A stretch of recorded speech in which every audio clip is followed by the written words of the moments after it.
Welcome to another episode of perSPECtive, where we talk to interesting people about interesting board games. I'm your host, Ryan Lieris, and I got my co-host, Keegan Cole, with me. Hello, Keegan. I'm going to wave again because you got mad about it last time. I didn't get mad. It was just like, you're just like, I'm just like, and he waves. I'll double hand it. Double wave. Yes. And this week's our special guest is Bailie of Spooky Gems. Thanks for joining us. Thanks for the invite. How did you come up with that name? Oh, really? Mm-hmm. I had to come up with a name for on my Switch, and I just randomly came up with it, and I just used it for this as well. Okay. Solid. It's just totally random. Mm-hmm. Wait, sure. quick question then. What have you been playing on your Switch lately? This isn't Switch Talk. That's a different episode, Keegan. Different episode. I like Stardew Valley. That's kind of my game. I don't know. Do you few. play Zelda? I always ask that. No, but my husband really is trying to get me into that game.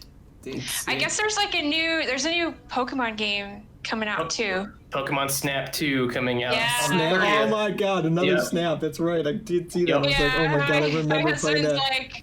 What was that on N64? Right? Yeah. That was the original? It's been a while. Mm-hmm. Holy crap. I can't believe they made another one. We're going to get that day of too. My wife is also obsessed with Stardew Valley. That's I like Animal Crossing too a lot, but Stardew is my favorite. Okay. For sure.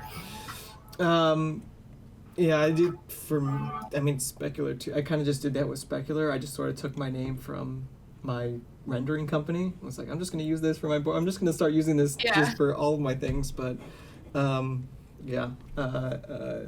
So tell us about your earliest memory of playing board game. Something's going on with Keegan. Okay. Yeah. Mm-hmm. So you guys know that it's not super old, but it's pretty old. That game, Masterpieces? It's really old. Nope. Nope, Okay, I thought you were going to say Mastermind. I was like, I know that one. No, but so I grew up playing games. My family's super into games, like card games and just basic games like Monopoly, Clue, whatever. But my grandparents had this old game of Masterpieces, and anytime I'd go over there as a kid, I'd get it out and just look at it and all the pieces. And I don't know, it was the first game that I'd ever seen that wasn't Life or Clue or Monopoly, Mm-hmm. But I grew up playing a lot of games. Okay. Go ahead. Go ahead. No, you go ahead. I was just gonna ask then, what was the first board game into modern board gaming that kind of got you into that? Lords of Waterdeep. Lords of Waterdeep. Okay. Mm-hmm. Yeah, that was my intro game, I guess. Yeah. That one was pretty early on for me too. That got me into some worker placement. I think that was probably one of the first worker placements. That made me want to branch out to them. Yeah, our friends are super into gaming, and they introduced that to us several years ago. Mm-hmm. And I was my mind was blown, you know. Yeah. So it was all downhill since that night. Downhill? I guess. Come on, it's uphill. Yeah. Okay. It's all good. Sure. You were going uphill. It's all great. Except for my wallet. Downhill for the wallet. Yes, that's true. So the modern board gaming didn't really kind of start till, I guess you said a few years ago then? Yeah. Okay. Definitely. What were some of the first few of the first modern board games in your collection? If you remember that. Betrayal. I don't remember mine. Which one? Yeah. We bought Betrayal and Mysterium. Mm-hmm. And then obviously Lords of Waterdeep, and I bought every single upgrade. All of it. I needed all of it. So we did that. Mm-hmm. I don't know. Ever since then, it kind of was just whatever games we got introduced to. If we liked it, then we would buy it. But I didn't start backing like Kickstarters or really getting into that until probably last year. Okay. Still fairly new to it. Yeah. Let me see. This is coming. Okay, so by the time this episode when this episode comes out, we'll be almost done with our BG upgrade challenge that you're doing with us. So you pretty much started then upgrades from the beginning, yeah? Yeah, I did. Mm-hmm. I like shiny things. There's something wrong with that. Spooky Gems works then as a name. There you go. Yeah, our friends are super into upgrades. So any games that they bring over, they always had like the coins, like Scythe. I mean, the first time I played Scythe, it was with all the upgrades. So when I bought my version, I'm like, this sucks. I need to get like the coins and like all the fancy stuff, you know?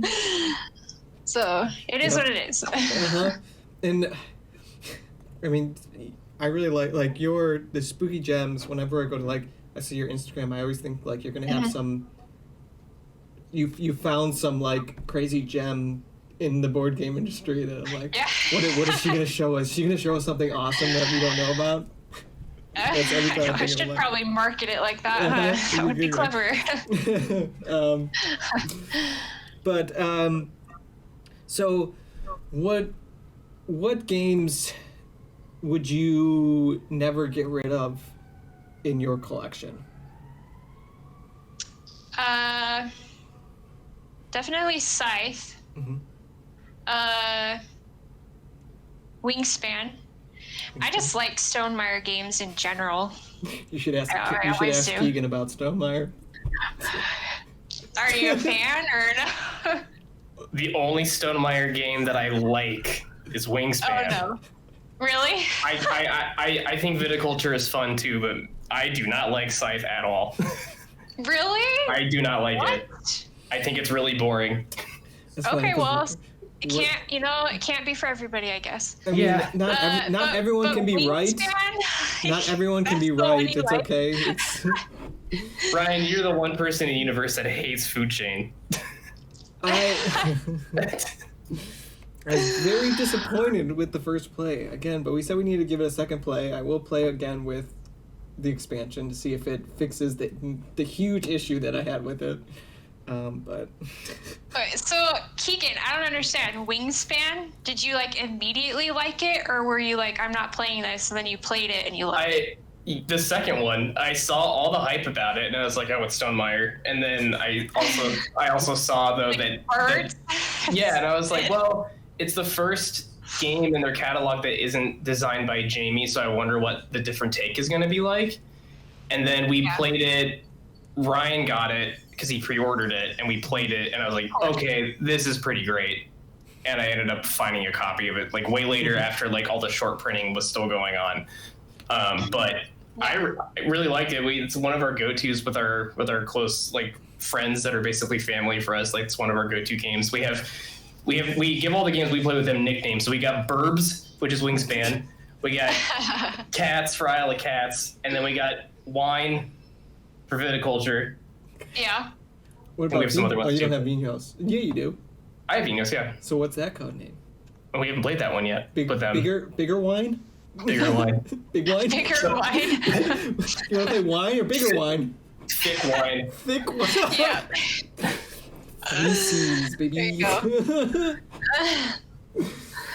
That's pretty funny. I like the nicknames. we do stuff like that too, but I'm not sharing mine because it's inappropriate. Wait, no, good. That is our podcast. Is you may be this podcast is not for children. If you're a child and you're listening, you're cool. You're gonna learn a lot of stuff. You're the cool kid. No, definitely share. Don't not share. No, I'm not. Now I can't even think of any of them, so no.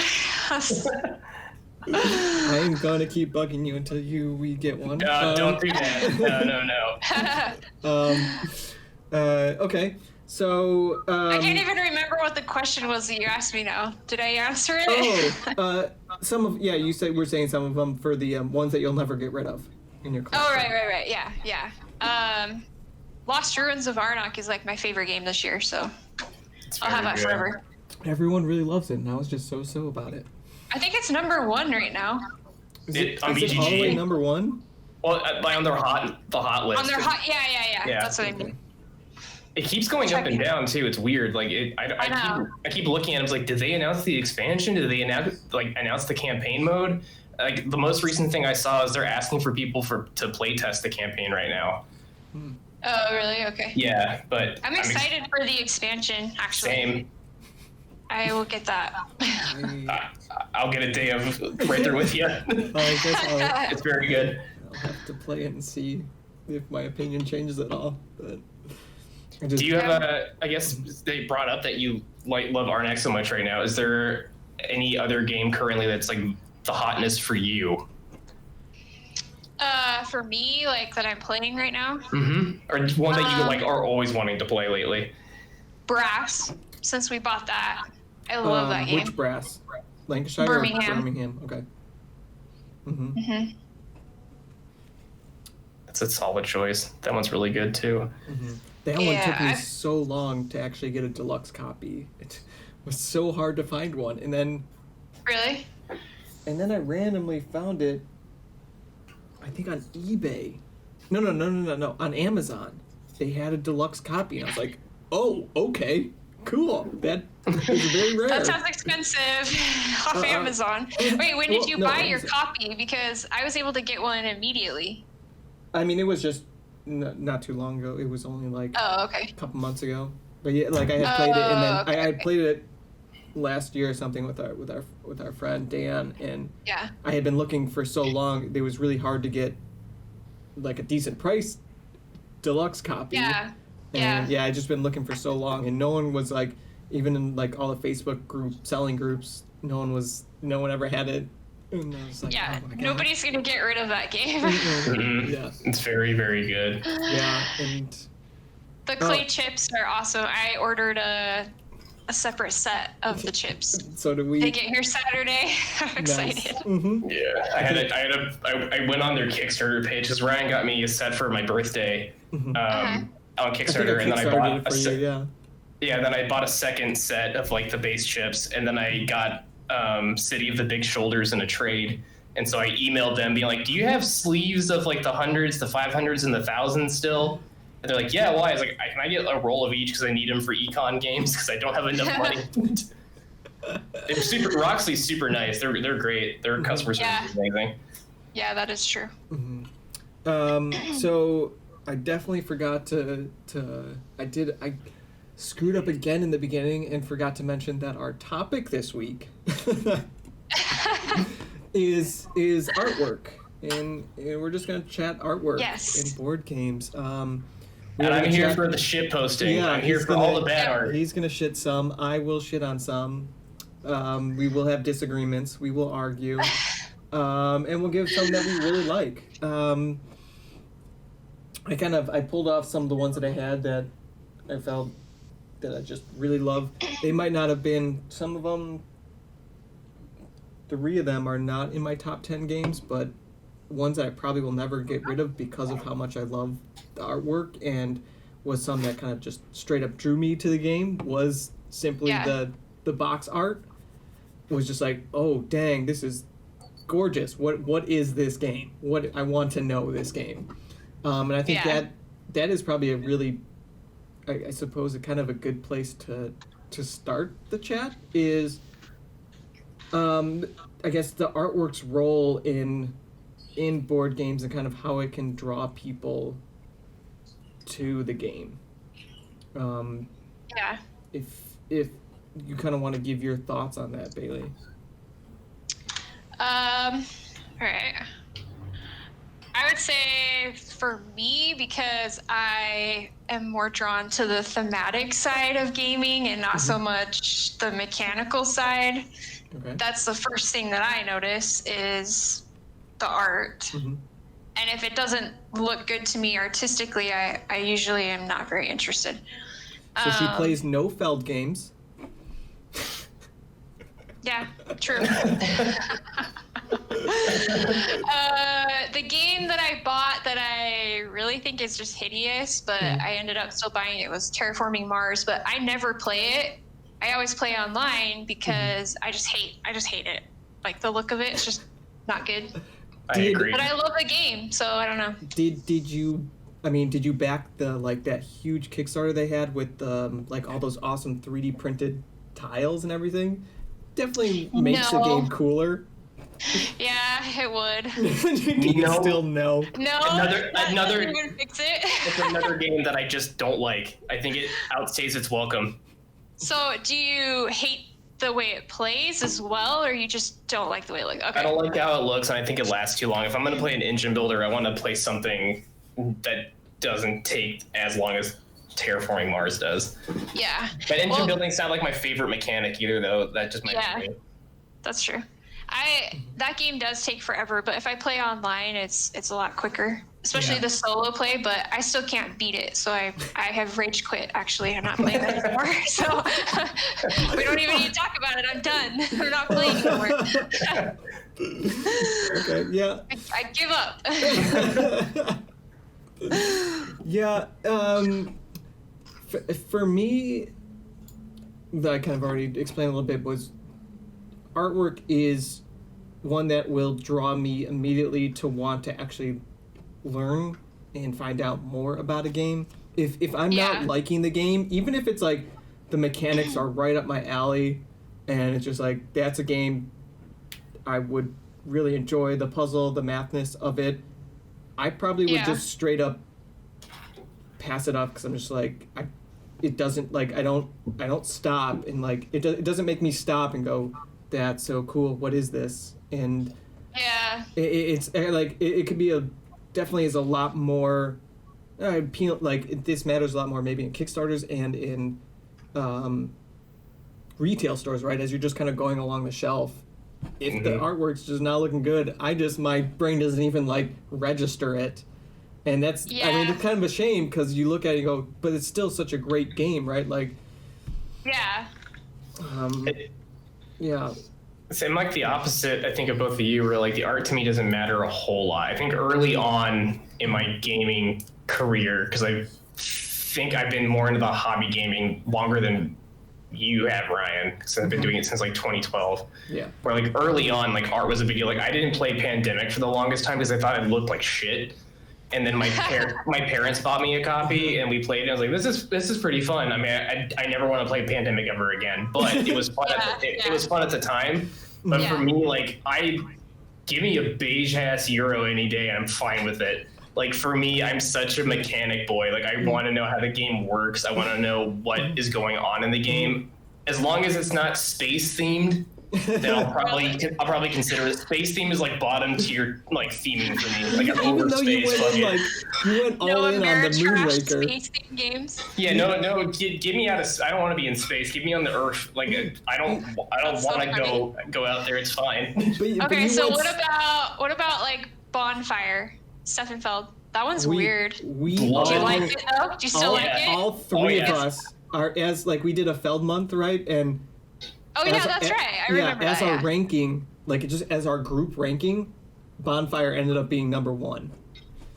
Really? Because that's the only one of his games that I'm like tempted to get. Get it. It's fantastic. So good. Get it. It's very good. Get it. Yes. Yeah. The artwork is cute. It's very stylized. It's the best looking of his games, probably. 100%. That's probably why I noticed it. You can definitely get into the theme of it. It's pretty fun. You can definitely like draw into this world. I'm sure in the rulebook or something, there's probably some lore behind it. I don't know. A little, which is too bad, because there definitely could be, because he created this interesting little world in this board game. That the mechanics are great, though. It blends a lot of like mini games in together really, really well. Definitely. And mini games that are satisfying, all working together. Unlike kind of like if you look at Trajan, where they have all these little mini games, they don't necessarily feel satisfying, just because they're so small and just it's whatever. We always like in our review of it, we're just like, we love the Mancala aspect, but the mini games, whatever. But but Bonfire, it really works. That's very cool. good. Mm-hmm. It's on my list. I'll have to pick it up one of these days. Absolutely. So, you know what? I want to start with Keegan shitting on a game. Yeah, me too.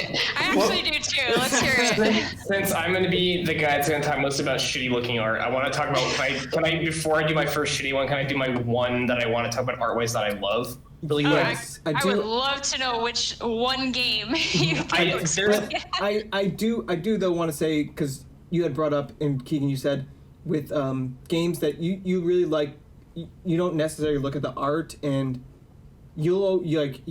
which is really I mean, it's not great, but in the sense that you'll kind of bring these games to me that I would have just straight up passed by. Particularly, I'm thinking of like Great Zimbabwe, which I thought was fantastic, but one that I would have straight up just passed by because the artwork is just off. Like it's just because it's the two of them. It's the two of them. I'm sure they're not putting a lot of money or like paying someone to do higher end artwork, I suppose.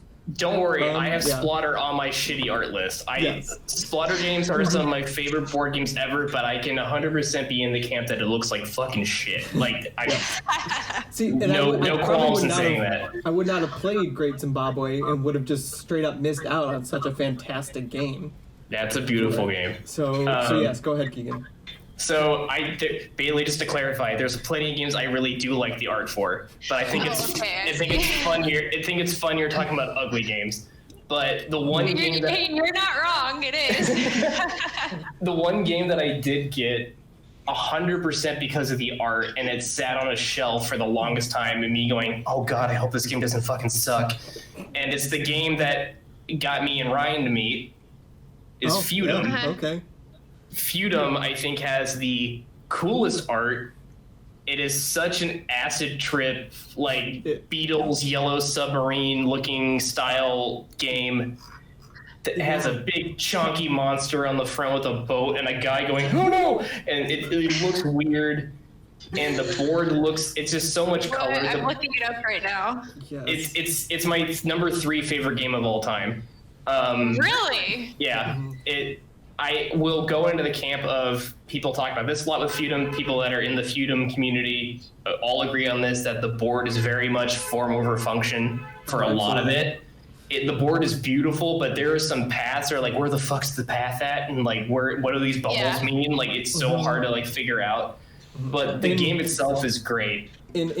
Unfortunately, even with the play mat that they did, they made it larger to fix it, and it made it worse. It's still kind of not great. No, it made it worse, 100% worse. Yeah, but I mean, like, looking at it, it's fantastic. Like, it's so cool. You look at it, you go, this is such a cool board. But to actually understand the game, you go, oh, wait a second, is that the path I can take? Is that a weird? Flight? All right. The fuck is going on? Yeah. It reminds me of something like dumb, but. Do you guys know that TV show Adventure Time? Mm-hmm. Yeah, absolutely. It makes me think of that. It's very Adventure Time looking. Yep. Perfect way to describe it. Mm-hmm. I think Feudal is the perfect sandbox game, though. It is very much, you can go do whatever you want in Feudal, and it still have a chance of winning. Like every route is viable in that game, which I think is great. So that'll be my. Games like that. It's great. It's minimum 50-minute rule teach. Minimum. Yes. It is a lot of rules, but it's very, very worthwhile digging into it. It is not an easy teach game. It is not. Yeah. There's one card that theoretically has 16 actions associated with it. Mm-hmm. What? So yeah, there's a lot. No, like 18 actions. 18 actions, yes. And you definitely want to play. Like, you need to play. The first time you play it, you want to play it with someone who knows it. And the first time you play it is almost just like a learning adventure. Yeah. And then the second time you play it, you go, okay, I kind of get what's going on. Now I can start thinking maybe of a strategy of what I want to start doing. Because the first game, you're really not. It's going to be very difficult to figure out a strategy. Just because you're like, can I, like, okay, I got some how the fuck do these guilds work? Do I need to do like? Oh my god, what the hell is? It's my number one game of I wish I could play this more, but no one wants to play it type game. I mean, we do. We just don't have the time. But Bailie, if you ever want to learn it, I will gladly teach it on TTS anytime because I love it. I wish we could play monthly. Play it at least once a month, but that'd be a monthly game for sure. But now to go to my real list of my shitty art games, I'll do my first god awful looking game, and that is the original box to Concordia. The first wave box of Concordia. What is the original? It is awful. The woman on it looks like a nightmare. They did something weird with her teeth. I gotta see this. Something weird with her teeth. Oh gosh. It's. Wait, is it still? No. No, they changed the art because they got so much shit about how ugly it looks. Here we go. And along with Concordia's original art, also the expansion, the original art for the Salsa expansion is also horrendous to look at. Really? Yeah, the new box for Concordia Salsa looks great, but the original one looks like ass. I mean, honestly, the board itself, like the boards are still not that great artwork. It's pretty bland. I mean, it reminds me of a Feld game. It's so bland, and the game itself though is incredible. That game is amazing. I would just walk right past that game and not even look at it. Yeah, it is one of those games where you look at it and go nope, but if you play it, it's nope. It's so good. You need someone to bring it to you and go, we're playing this game, because if you're at say a board game cafe, a board game shop that maybe has tables where you can play. If you saw it on the table, I would just pass it up because the board is so bland and what's going on. And you're just like, okay, another game. What is everyone else playing? Yep. Yeah. And but that's funny. It's like these beiges and these the overuse of this blue in the water that just makes it so, I guess, feel gross. Outdated. Almost just it feels outdated, like Monopoly outdated, right? Yeah. I just sent a link. I sent a link in the chat to what the OG Salsa box looks like, but it's the game itself is great. This is definitely one that if you glanced over it, you're 100% missing out just because of how ugly the game looks. So I guess I should clarify too, almost all the games I'm talking about with ugly art, the game itself is amazing, but the box looks like shit. Yeah. Yeah. And that makes sense. It's I wish we could move away from this weird beige and light blue colors together. I know. It's just okay, we put I know board games, obviously it's such a narrow margin of profit that you can't spend a whole lot necessarily on artwork, especially if you don't have an artist that's just kind of working with you already and you have to go out to get an artist. It could be pretty expensive, but it's so it's such an important thing to get people to actually see your game that to skip over this or not try to do something more updated and think about actual color theory when designing games is I have such a problem with. I think I don't play a ton of Euro games, so that's actually a goal of mine this year is to start playing more of those style of games, but the ones I have branched into would be Merv, which looks great to me. Brass, which also looks great, but I don't know. There's not very many of them, I guess. Praga looks great, I think. Yeah, Praga's nice. It's bright and vibrant. I mean, it's still those beige colors. But I guess I'm so, but that's just because there's so much going on in that board. It's really busy, yeah. It's super busy.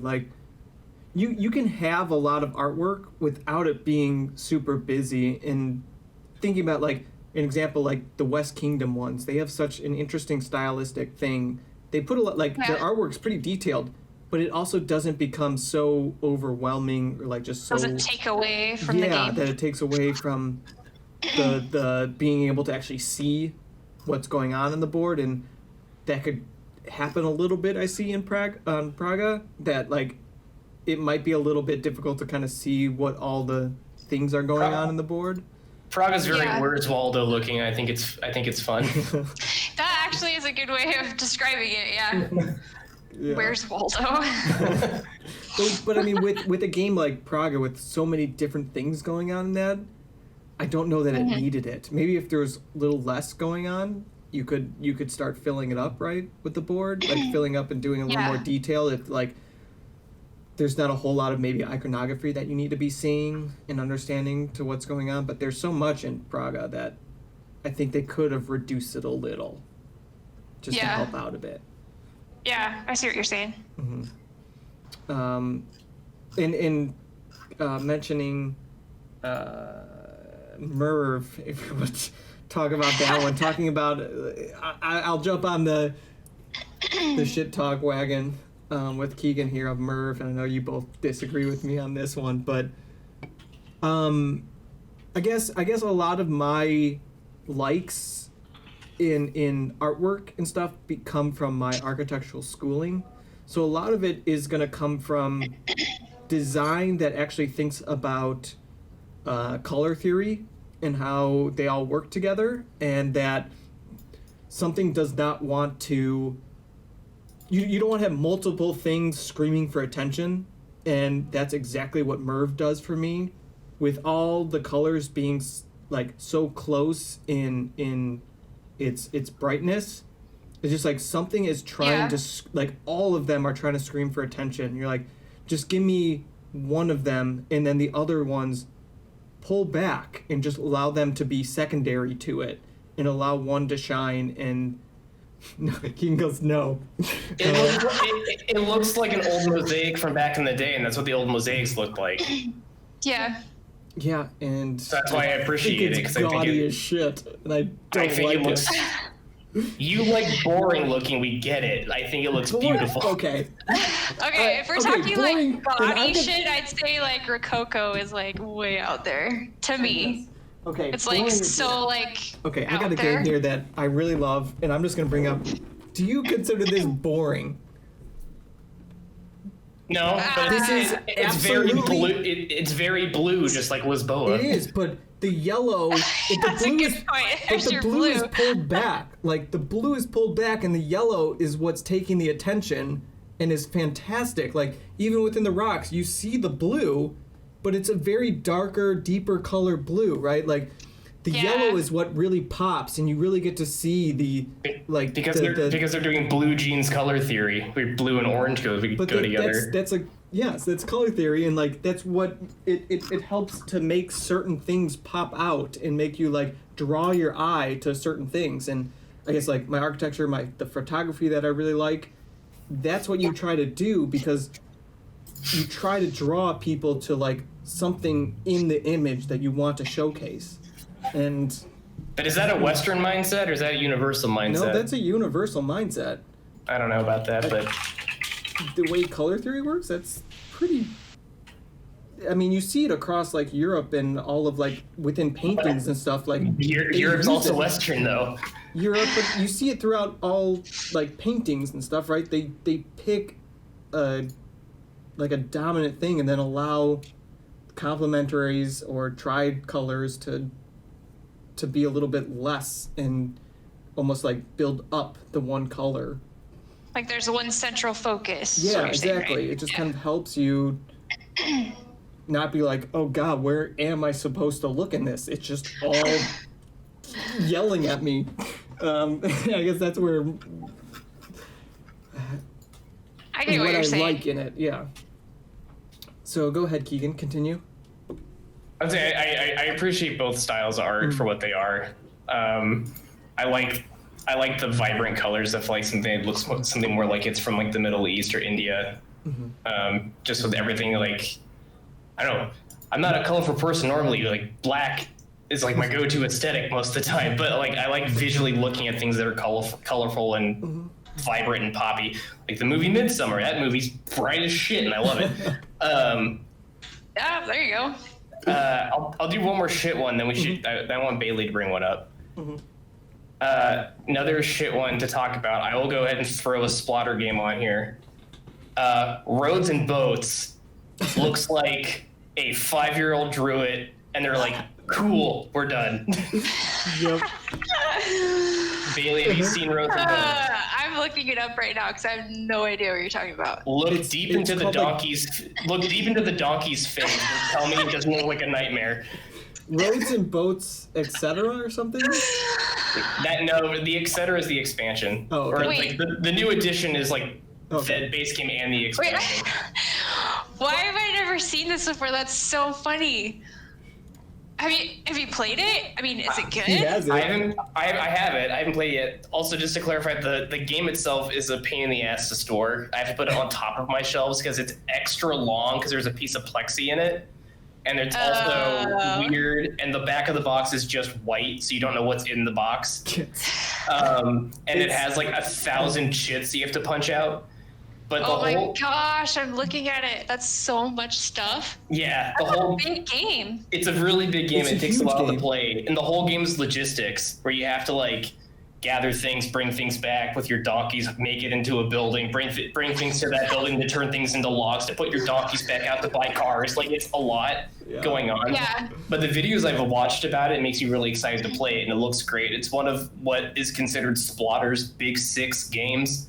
They have a bunch of games, but they have 6 games that are considered like, these are the Splatter games to play. Yeah. I have all 6 of them, and this is by far the ugliest one. What is that? It looks like their son or daughter just drew it. He just said, "Hey." Yeah, it does. Yeah. That donkey, like, that's my mood some days. Is that donkey's face, and that's so funny. I think the lettering, like the way they arrange the lettering, is worse than the actual art. Oh yeah, that is. Yeah, I agree. It's hard to read. Awful graphic design. Like, the heck is going on? Yeah. What did you do? You guys want to play Rats and Boots today? That sounds like fun. Rats. Oh my gosh, that's pretty bad. That's probably the worst I've ever seen. I don't even know if you could top that. I know. That is going to be a very difficult one to top. So I wanted to bring it up, just in case we run out of time. I didn't want to mention that one. All right, Bailey, you pick one now. Okay. So there is one game. I have never played it. I don't even know that much about it, but I saw it. Somebody posted about it on like a Facebook group, and I'm like obsessed with it. Degenerates. If you guys ever, do you know what that is? Mm-mm. It's like super psychedelic looking. It looks insane, but I think about that game all the time. I just need to buy it. But what is it called? it's kind of weird. Degenerates. It's like really funky. It looks like a metal album. It does, yeah. It's so weird looking, but I don't know. I like it. I don't know if it's just the colors or what. It makes me think of a sweater that I really want. I'm pretty sure I'm typing this in wrong. Dungeon Degenerates. Degenerates, yeah. Dungeon Degenerates. But I don't know. I just saw somebody randomly post about it, and it's like on my list to buy now. Do you know what the gameplay is like? I think you. I'm trying. It's like a. I don't know. I can't even think of it. I told you. I just saw it, and I'm like, "Whoa, what the hell is that?" It looks and I like. added it to my list. It looks like this sweater that I want. I just put in the chat. So super delic. Like. Yeah. Like the cover of it straight up reminds me of like it would be like a King Gizzard and the Wizard Lizard album cover. It's like, what the fuck? Yep. 100% Yeah, they have like, if you go to their website though, they have like a ton of shit that you can buy, like t-shirts and like all kinds of stuff. But I just feel like I maybe don't look like somebody who would play that game. I don't know. So I just haven't like bought it yet. I don't know. The board is. But the minis look really cool and they're metal, so. Oh shit! Okay. That's wild. Mm-hmm. It looks like Oh my Becca It's Scott like did a the video on craziest it. looking game. I don't know. Mm-hmm. Dang. Okay. Yeah. That is like your That's a good psychedelic one. trip. It's Oh like, my- it's oh my- crazy. I don't know. So there's another one of your Where's Waldo style of games. Like there's so much going on in that cover. Where's Waldo if he was in hell? You know what's crazy is. The hell version, yeah. You know what? It's so loud, but it works so well because the orange is what super stands out in the people, while the blues and purples get like set to the side a bit, and that it works really well. Yep. I think that is a fantastic artwork one. Yeah. I don't own it. I've never played it, but Holy I crap. think it has good reviews. Yeah, The 8.3. printing one, yeah. So there's, I actually have one that Bailie, you mentioned as one of my games that, and we talked about.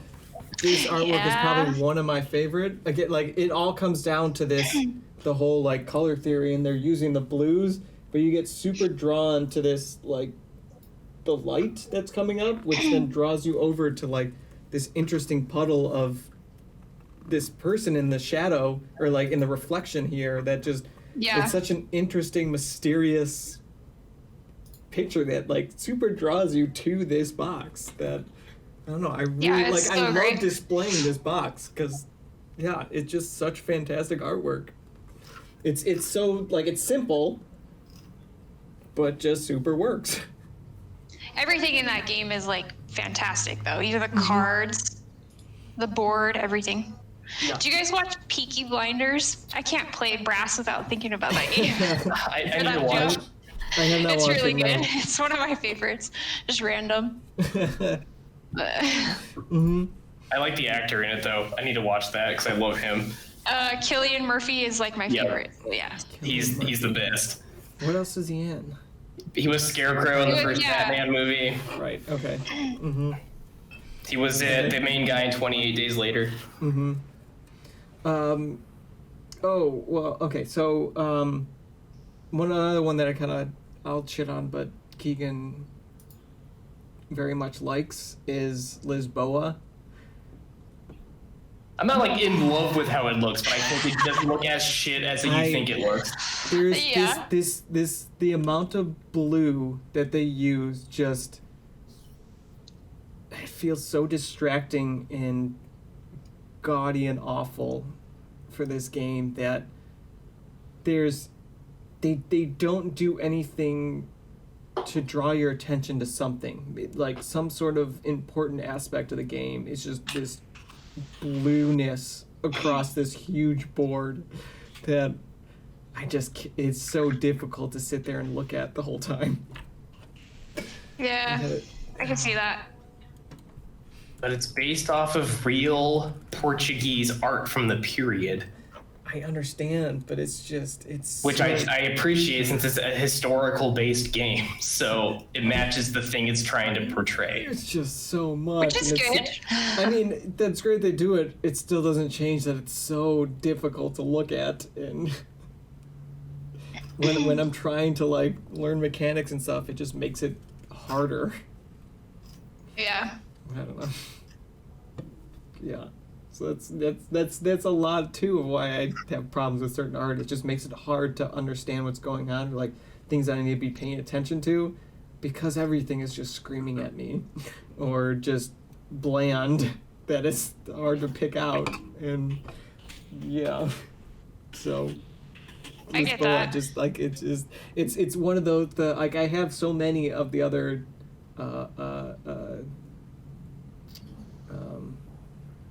why am I spacing on who this is? Lacerda. I have so many of the other Lacerda ones that I think are great. It's just this one I won't ever pick up, even though like the game mechanics are pretty good. Yeah. Which is unfortunate, but Keegan, it looks like you got something. No, for shit, just in general, or just in general, chatting about the next one on your Lisboa, shit list. or just chatting Lisboa in general. No, it makes me I just want to play Lisboa now. My next shit tier list is a really, really good game, and it's getting a redo because it needs it. That's Great Western Trail. Okay. Oh yeah. Why you would go to the game store and see a box with 3 black and white, sad, lethargic, depressed-looking men on it, and go, I don't want to be a cowboy. I don't want to be a cowboy. So why would I'm not buying this. And you take the game out and you go, oh, depressed man is not in here. But then you flip the board over and it's like there's a giant picture of sad cowboy on the back of the board. And you're like, who did this? Who hurt these people? Who hurt you? Why is this the thing? The cows look happier than the cowboys do on the cards. You know who did it better was Western Legends because they all look like badasses. Yeah, Western Legends was cool. Yeah. But then you look at Great Western Trail and you hear all the good stuff about how good the game is, and it's a really good game. But God, the art does not sell it. Oh God. Which is good that they're doing a redo version of the game, and they're doing Great Western Trail, and then 2 other ones. I can't remember what the other 2 are. They have like a series coming out now. The new art for Great Western Trail looks great because it makes you look like, cool, we're gonna go travel this land. The cowboys look not as depressed, but like you can see like the actual place you're traveling to is like really vibrant and colorful. It's New Zealand was one. New Zealand's one, that's right. And Argentina, and they all look really good. Yep, the Argentina one especially looks really good with the pink in it. Yeah. But yeah, the new looks version so much better. Mm-hmm. So good on them for changing it. Yeah. So I want to hear some more games that Bailie likes the art of.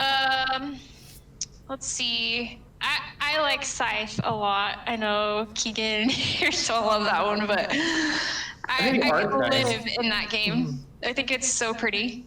That's probably my #1 favorite right now. I don't know. That could change, but game or artwork? Both. Okay. But the artwork I just love. The whole game looks great. Yeah. I do really like the artwork in Scythe. It is fantastic. It has like a very almost depressive vibe to it. Yeah. But it works so well. Like almost like you're looking at some like old time photos, right? Of just like some like really difficult times that people were going through, and you're just like, it's just such a great composition photo of what's going on. They added like the mechs in the background. I don't know. It kind of gives it. I don't even know, maybe like a steampunk kind of feel. I don't know, like with the like modern and then I don't know. It's almost like a grounded steampunk, right? Like it's with this like this old I'm just gonna call it old timey style that kind of like helps you bring it down to earth, even though you have like these giant mechs going on at the time that you're just like, but it feels so real and just like, it's cool. Oh man, yeah. That one definitely works. I appreciate that one. I think it's cool. It's a good one. I'm a huge fan of the Everdell artwork. The box sleeve is awesome. Like they have like this bunch of square photos that almost just look like it almost feels like real places that just someone's capturing an interesting season of this building or this location, and it's like that's a good way of putting it. It's like they created a whole world just for the game. Yep. Like even before you start getting into the game, you feel like you're just delving into this interesting world that they created, and that's pretty cool that you can like feel a part of it before you even open the game. I really appreciate on that. And I'm a huge fan of ones that do some like the more watercolor style ones.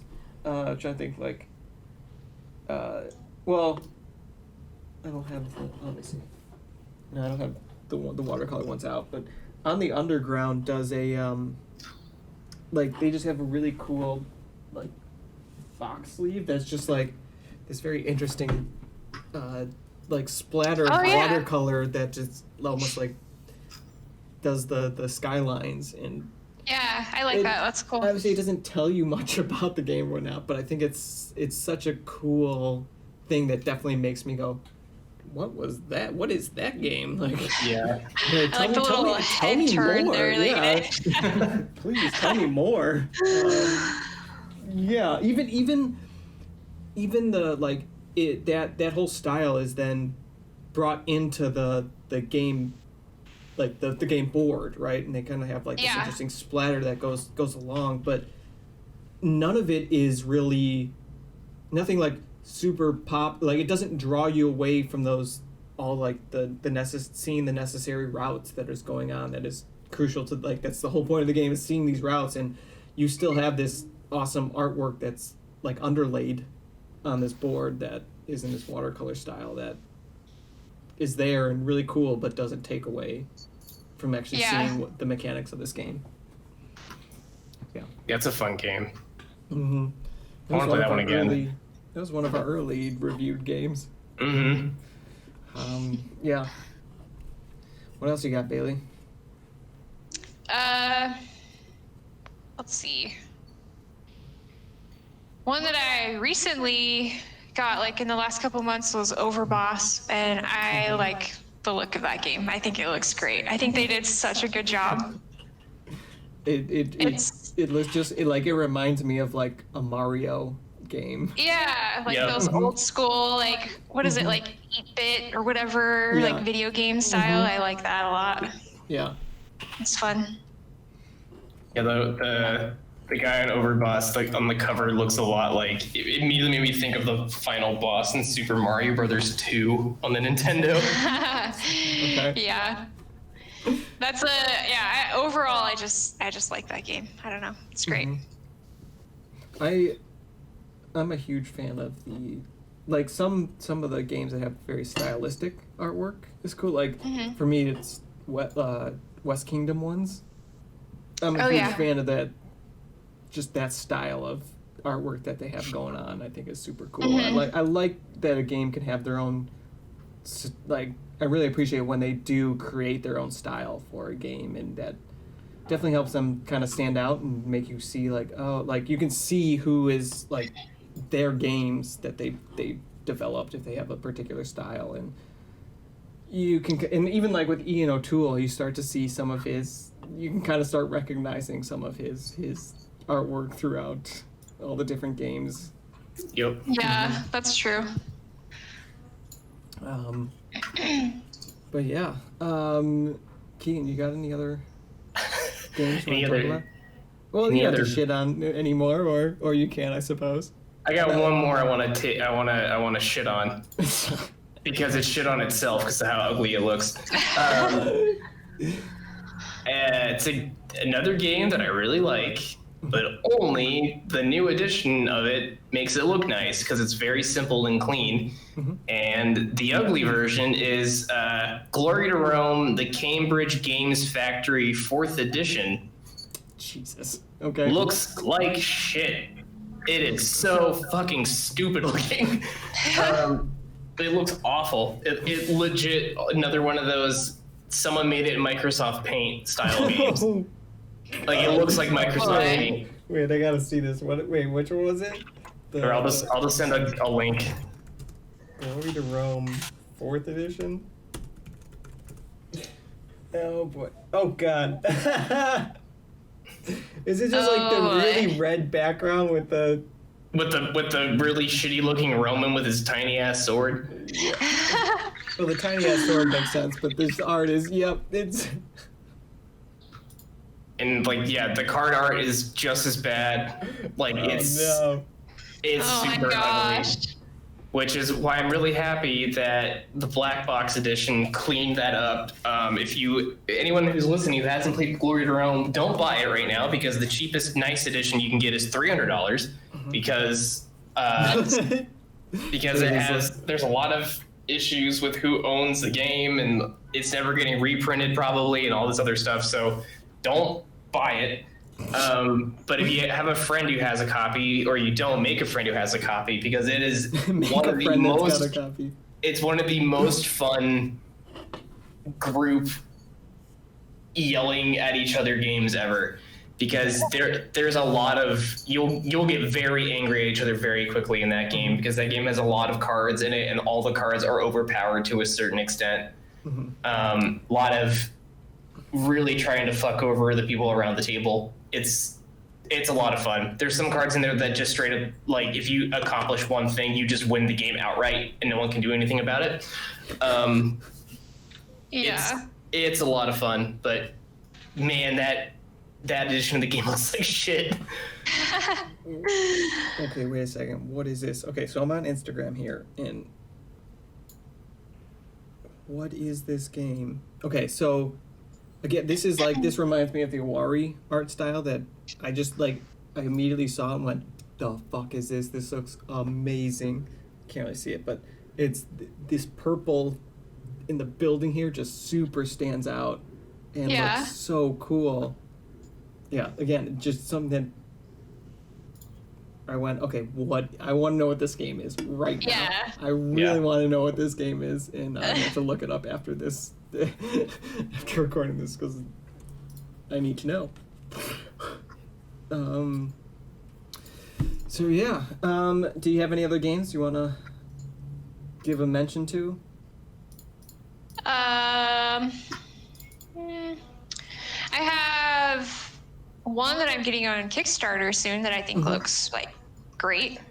Raccoon Tycoon, that game looks. I just think it looks awful, but they have their new one, Lizard Wizard, and I backed Lizard Wizard. Okay. And I think it looks really cool. I'm excited. I gotta see this. But it's like the same type of game. It's very similar, but it's just like, I don't know, different theme. It's called a theme Lizard that Wizard? I like. Yeah, Lizard Wizard. It does look really nice. I gotta see this. But I get drawn, I think, to just that, right. like, more fantasy style, I guess. Okay. I can definitely say that Raccoon Tycoon's a lot of fun. So if this is like a very similar game, this will be really, really good. They're very similar, I would say. But yeah, Raccoon Tycoon is a great game, but I just think this one looks so much better.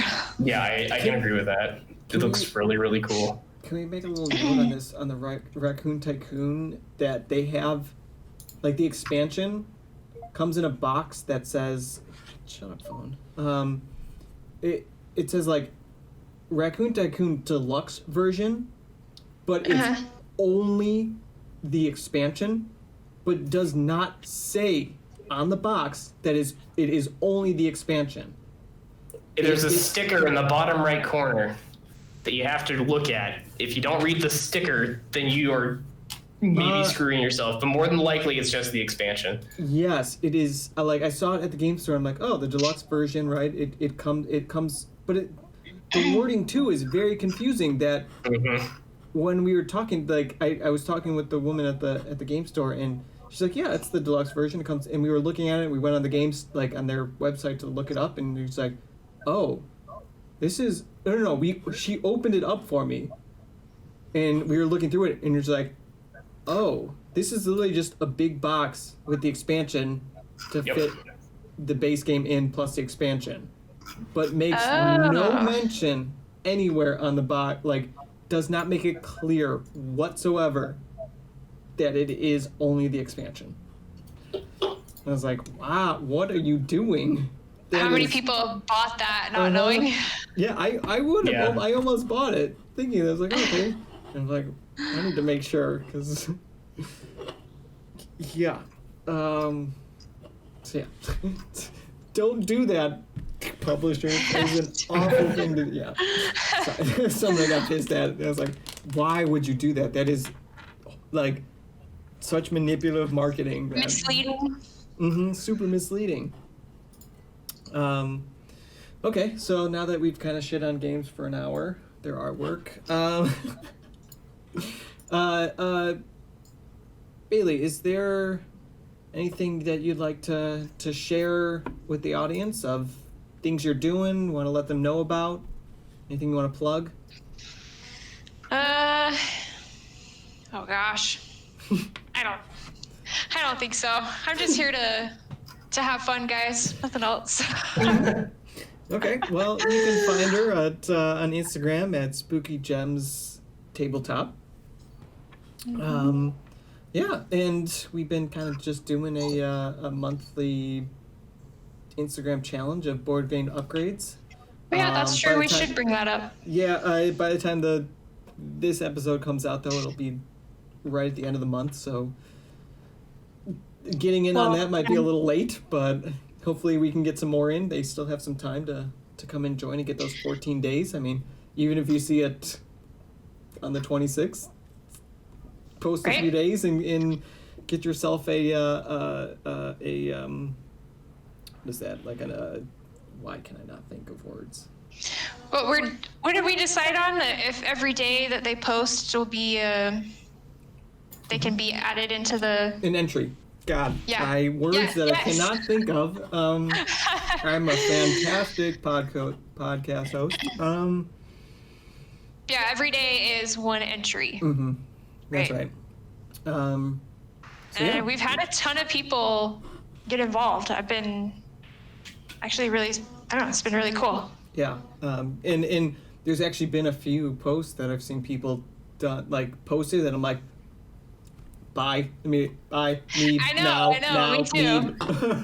need. I just today I bought another Wingspan wooden dice tower, so I got multiple of those. There you go. Cool. Yeah. I know, there's been a lot of really cool stuff. Mm-hmm. It's been fun. So Bailie, thank you for joining us. It's been a pleasure. Oh. Yeah, that was a lot of fun. Yeah, and everyone, thank you for joining us. Make sure to hit that like and subscribe. We are also on Spotify, iTunes, and Google. So listening there does help us a lot, or putting a like or review on iTunes, I think, does reviews. If you do a review there, it just kind of helps get the podcast out in front of more people. So yeah, that'd be really appreciated. And until next time, everyone, we'll see you later. Bye, everybody. Great.